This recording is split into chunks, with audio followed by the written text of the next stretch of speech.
जगन्नाथपुरी के मंदिर के प्रसाद में दाल चावल मिलता है, वो मिट्टी की हांडी में क्यों बनता है? वो इसलिए क्योंकि मिट्टी पवित्र होती है, और मिट्टी न सिर्फ पवित्र होती है बल्कि इसमें पका हुआ खाना भी माइक्रो न्यूट्रिएंट्स से भरपूर होता है, ऐसा वैज्ञानिकों का मानना है। अब ये बात तो किसी से छुपी नहीं है कि हमारा शरीर मिट्टी से बना है। हम जब मरते हैं और शरीर को जला देते हैं तो 20 ग्राम मिट्टी में बदल जाता है पूरा शरीर। मिट्टी में कैल्शियम निकलता है, फॉस्फोरस निकलता है, आयरन निकलता है, जिंक निकलता है, सल्फर निकलता है और 18 माइक्रो न्यूट्रिएंट्स निकलते हैं। मरे हुए आदमी की राख में ये सब वही माइक्रो न्यूट्रिएंट्स होते हैं जो मिट्टी में पाए जाते हैं। जगन्नाथपुरी की मिट्टी पवित्र है, इसलिए हम मिट्टी के बर्तन में ही खाना पकाते हैं, वहाँ दाल पकाते हैं। भगवान को पवित्र चीज ही दी जाती है, अपवित्र चीज भगवान को नहीं चढ़ाई जा सकती।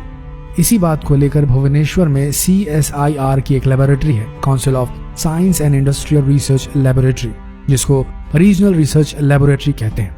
भुवनेश्वर के कुछ वैज्ञानिकों ने विश्लेषण किया कि जगन्नाथपुरी के मिट्टी के बर्तनों में बनने वाली दाल में आखिर क्या है, लेकिन वैज्ञानिक जगन्नाथपुरी की दाल का विश्लेषण करने में असमर्थ रही, जिसे मिट्टी के बर्तनों में पकाया गया था। फिर दिल्ली के कुछ वैज्ञानिकों ने उस पर काम किया, एक प्रेशर कुकर पर बनी दाल पर और दूसरा जगन्नाथपुरी की मिट्टी की हांडी में बनी दाल पर, और उनका जो रिजल्ट है वो रिसर्च रिपोर्ट में है कि जगन्नाथपुरी की मिट्टी की हांडी में बनी दाल में एक भी माइक्रो न्यूट्रिएंट पकने के दौरान कम नहीं हुआ था। जबकि प्रेशर कुकर की दाल को जब उन्होंने रिसर्च करके देखा तो उन्होंने कहा कि इसमें माइक्रो न्यूट्रिएंट्स प्रेशर से बनने की वजह से बहुत कम हो गए हैं। उन्होंने कहा जगन्नाथपुरी की दाल मिट्टी की हांडी में पकाई तो 100% माइक्रो न्यूट्रिएंट्स उसमें बचे हुए हैं, और जैसे ही प्रेशर कुकर में पकाई गई तो इसे माइक्रो न्यूट्रिएंट्स मात्र 13% ही बचे, 87% नष्ट हो गए। प्रेशर कुकर में दाल को जब पकाया जाता है तो उसके मॉलिक्यूल्स टूट जाते हैं। लोगों को ऐसा लगता है कि दाल तो पक चुकी है, लेकिन वास्तव में ऐसा नहीं होता। पके हुए का मतलब होता है कि जो माइक्रो न्यूट्रिएंट्स आपको कच्चे रूप में शरीर उपयोग नहीं कर सकता, उन्हें उपयोगी बनाने के लिए उसे पकाया जाए। मिट्टी की हांडी की दाल बहुत बेहतरीन क्वालिटी में होती है क्योंकि उसमें प्रेशर से उसके माइक्रो न्यूट्रिएंट्स को क्षति नहीं पहुंचती है। मिट्टी की हांडी की बनाई हुई दाल को खा लीजिए तो उसका स्वाद भी जिंदगी भर नहीं भूलेंगे। इसका मतलब क्या है? भारत में चिकित्सा और आयुर्वेद शास्त्र की पाठ करने से ऐसे विज्ञान का विकास हुआ जहां क्वालिटी मेंटेन रहती है और स्वाद भी साथ में मेंटेन रहता है। शायद इसीलिए जगन्नाथपुरी में मिट्टी के बर्तनों में खाना पकाया जाता है। माइक्रो न्यूट्रिएंट्स की पूर्ति अगर नियमित रूप से होती रहे तो आपका शरीर ज्यादा दिनों तक बिना किसी दूसरे की मदद से काम करता रहता है। हजारों सालों से मिट्टी के बर्तनों में इस देश में खाना बनाया जा रहा है। पहले हम एल्यूमिनियम के बर्तनों में खाना नहीं पकाया करते थे। हिंदुस्तान में बक्साइट के खजाने भरे हुए हैं। कर्नाटका में बहुत बड़ा भंडार है, तमिलनाडु में, आंध्र प्रदेश में बक्साइट के बड़े भंडार हैं। हिंदुस्तान भी बना सकता था अगर बक्साइट है तो। एल्यूमिनियम बनाना कोई मुश्किल काम नहीं, लेकिन हिंदुस्तान ने नहीं बनाया क्योंकि उसकी जरूरत नहीं थी। इसलिए कुम्हारों की एक पूरी की पूरी जमात इस देश में खड़ी की गई ताकि आप मिट्टी के बर्तन बनाएं।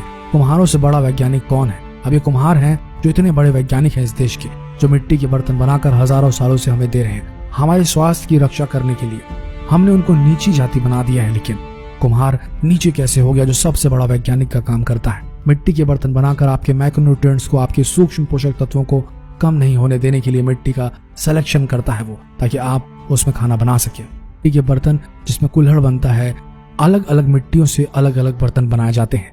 जो हांडी होती है उसे खास तरह की मिट्टी से बनाए जाते हैं। कुल्हड़ जो होता है उसे खास तरह की मिट्टी से बनाया जाता है। जो हांडी होती है उसे ऐसी मिट्टी से बनाया जाता है जिसमें कैल्शियम और मैग्नीशियम अधिक हो, इसीलिए जो भी पोषक तत्व रहते हैं बहुत बेहतरीन तरीके से बने रहते हैं। ये सब कुम्हार का काम है और कुम्हार हजारों साल से थैंकलेसली ये जॉब करते आ रहे हैं। इन्हें कोई यूनिवर्सिटी पढ़ाने नहीं आती, इन्होंने अपने पुरखों से सीखा है जो सीखा है। कितने महान लोग हैं और दुर्भाग्य है सरकार का कि इन्हें बैकवर्ड क्लास में गिनती है। हांडी जब खत्म होगी मतलब उसकी लाइफ पूरी हो जाएगी, तो ये हांडी फिर से मिट्टी में मिल जाएगी और फिर मिट्टी से हांडी दूसरी बन जाएगी। मिट्टी की हांडी के बाद अगर कोई चीज है तो वो है कांसा। तीसरा सबसे अच्छा माना जाता है। अरहर की दाल को कांसे के बर्तन में पकाएं तो उसके सिर्फ 3% माइक्रो न्यूट्रिएंट्स ही कम होते हैं, 97% बचे रहते हैं। पीतल के भगोने में पकाएं तो 7% कम होते हैं, 93% बचते रहते हैं। लेकिन प्रेशर कुकर में बनाएं तो सिर्फ 7% माइक्रो न्यूट्रिएंट्स बचते हैं, बाकी खत्म हो जाते हैं। मिट्टी की दाल खाना शुरू करें, मिट्टी की हांडी में रखी दाल खाना शुरू करें। चावल खाना है तो मिट्टी की हांडी में पकाएं। जिनका शुगर यूनिट 480 के ऊपर है, ऐसे पेशेंट्स को 8 से 9 महीने नियमित रूप से मिट्टी की हांडी में दाल और चावल खाना चाहिए। हांडी की खिचड़ी नियमित रूप से खाइए और मिट्टी का तवा भी लेकर घर में रोटी बनाने के लिए बाजरे की रोटी बनाइए। इससे आपका स्वास्थ्य सही रहेगा। 8 महीने के बाद जब आप शुगर टेस्ट कराएंगे तो आपको 400 यूनिट वाला 180 यूनिट पे आ जाएगा। बिना किसी मेडिसिन के, बिना किसी इंजेक्शन के, बिना किसी तकनीक के। मिट्टी की दाल खा के, मिट्टी का चावल खा के, मिट्टी की खिचड़ी खाएं और स्वस्थ रहें। शायद यही कारण है जिसकी वजह से जगन्नाथपुरी में मिट्टी के बर्तनों में खाना पकाया और परोसा जाता है। आशा करते हैं वीडियो आप सबके कौतूहल से भरे उन सवालों का जवाब दे पाया होगा।